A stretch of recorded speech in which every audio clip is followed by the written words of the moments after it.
ફેબ્રુઆરી 2023 થી repo rate 6.5% પર સ્થિર હતો। આ તરફ આજે વ્યાજ દરમાં ઘટાડાની જાહેરાત બાદ સામાન્ય માણસને home loan, car loan, personal લોનમાં ઈએમઆઈમાં રાહત મળી શકે છે।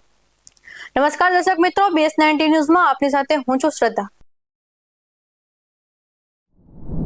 આરબીઆઈ મોનેટરી કમ્યુનિટી પોલિસીની 3 દિવસ બેઠકનો નિર્ણય આજે એટલે કે શુક્રવારે આવ્યો છે। આરબીઆઈએ રેપો રેટમાં 0.25%નો ઘટાડો કર્યો છે। ભારતીય રિઝર્વ બેંકે આજે રેપો રેટ અંગે મોટી જાહેરાત કરી છે। એમપીસી બેઠક બાદ આરબીઆઈ રેપો રેટમાં ઘટાડાની જાહેરાત કરી છે। રિઝર્વ બેંકે તેની 12મી એમપીસી બેઠકમાં રેપો રેટમાં 0.5%નો ઘટાડો કર્યો છે। તેની સીધી અસર તમારી લોન અને ઈએમઆઈ પર જોવા મળશે।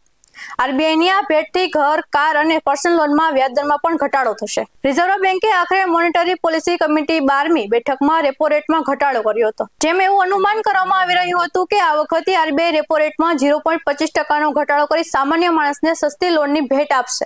આખરે એવું જ થયું।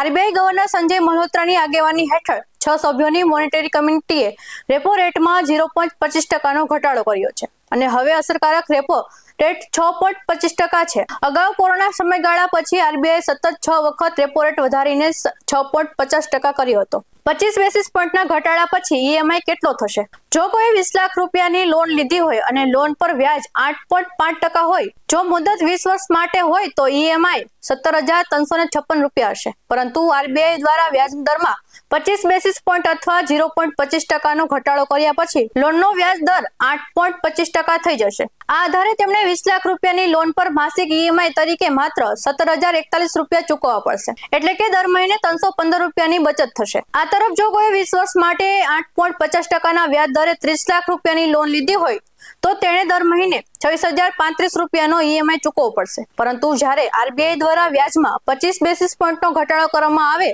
અને હવે માસિક ઈએમઆઈ 25,562 રૂપિયા થઈ જશે। આ મુજબ તે દર મહિને 473 રૂપિયા બચાવશે। જો કોઈ 20 વર્ષ માટે 8.50% વ્યાજે 50 લાખ રૂપિયાનો હોમ લોન લીધી હોય તો તેણે દર મહિને 43,391 રૂપિયાની ઈએમઆઈ ચૂકવવી પડશે। પરંતુ આરબીઆઈના વ્યાજ દરમાં 25 બેસિસ પોઈન્ટનો ઘટાડો કરતા આ માસિક ઈએમઆઈ 42,603 રૂપિયા થઈ જશે, એટલે કે દર મહિને 788 રૂપિયાની બચત થશે।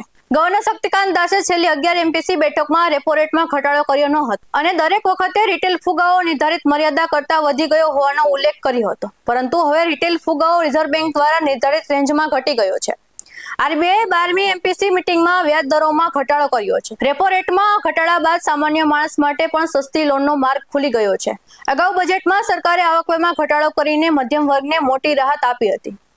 આવા જ વધુ અહેવાલ સાથે મળતા રહીશું। તમે અમારી યુટ્યુબ ચેનલને સબસ્ક્રાઇબ કરવાનું અને અમને ફેસબુક અને ઇન્સ્ટા પર ફોલો કરવાનું ભૂલશો નહીં। બાકી અવનવી અપડેટ મેળવવા માટે આપ જોતા રહો BS19 ન્યૂઝ। નમસ્કાર।